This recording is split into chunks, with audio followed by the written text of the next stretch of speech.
In health news today, another high-profile athlete is stepping away from competition to take care of their mental health. Rubio announced over the weekend that he's taken a break from basketball. He played for the Timberwolves for 6 seasons, and he now plays for the Cleveland Cavaliers.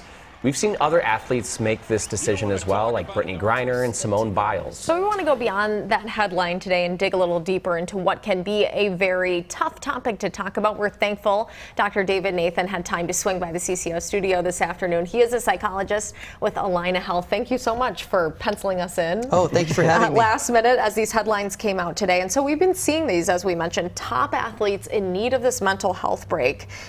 In your opinion, what kind of stress are these athletes under that push them or nudge them to take this pause? Sure. Well, people can be professional athletes. They can be wealthy, powerful, rich. They're still human beings. And our mind is a lot like a muscle. If we are doing a lot of things that take a lot of energy, after a while it's going to get tired. If we keep on pushing ourselves, we could get injured. So it doesn't matter what our career is or all these other things. We're still a human being. If we're pushing ourselves really hard for a long time, we're going to burn out.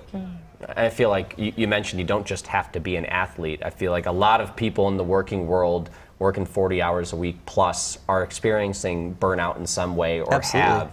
What is actually burning out in our brains that's making us feel like we have nothing left to do but rest? Sure. Well, we come from a country that has a real John Wayne mentality. You know, just keep on going, work as hard as you can, keep on going, push through, push through. And sometimes that strategy is really, really helpful. But it's also really important that we take breaks, that we let ourselves relax and recover and do things that we just really enjoy doing, because that helps our brain recover. Like I said, our brain is a lot like a muscle. If we just kept on using our muscles over and over and over, we're going to get sore, we're going to get tired, we can get hurt. And our brains are like that too. We need, for us to be healthy, for us to be okay, we need to take breaks. We need to let ourselves do some things that are just fun, not just as productive and going to kind of get other things going for us. But we need to take care of ourselves. And that's a learned skill as well. And I think that even the conversation we're having right now is so much more normalized than it was a few years ago. And that's amazing. I think there's been progress. But when we say take care of your mental health, I think a lot of people are confused about what that looks like and what that even means. Sure. Taking care of your mental health, it's about living a balanced life. It's about doing things that take energy and take focus and take our attention. We work hard doing it. But it also means making sure that we're doing things that are a lot of fun, doing things that we enjoy, doing things that just bring us joy and help us relax, help us recover. If those things are balanced, we're going to be okay. If we're only pushing ourselves and working and working and working, we are eventually going to burn out. And that is not a good situation to be in. We really want to make sure that we're kind of good for the long term, and that means living that balanced life. Are there certain symptoms someone should be looking out for? Are they going to become forgetful? Are they going to become irritable? You know, how can you tell, okay, I need to take a step back? Like, are there certain things you're acting out or doing that would identify this? Sure, absolutely. There are a lot of symptoms. And one of the things I also tell my patients at Allina Health is that burnout is not just mental, it is physical. So there are mental symptoms. If we're having a hard time remembering things, or having a hard time concentrating, or feeling anxious or depressed, those can be signs of burnout. But being irritable with people, if we're noticing that, like punching the walls or kind of acting out violently, that could be a sign of burnout. Also, some people have physical symptoms when they're burning out, like they get really bad headaches, they get really bad stomach aches. If we're having those symptoms a lot, if we're having those symptoms, if we're having really severe symptoms, that can be a sign of burnout. And it's also important to recognize that burnout increases risk for all kinds of physical concerns. We're more likely to have heart attacks as we get more stressed out. We're more likely to be forgetful and have difficulty concentrating, so we're more likely to have accidents, including car accidents. And also when we're burned out, our immune system is burned out, so we're more likely just to get sick.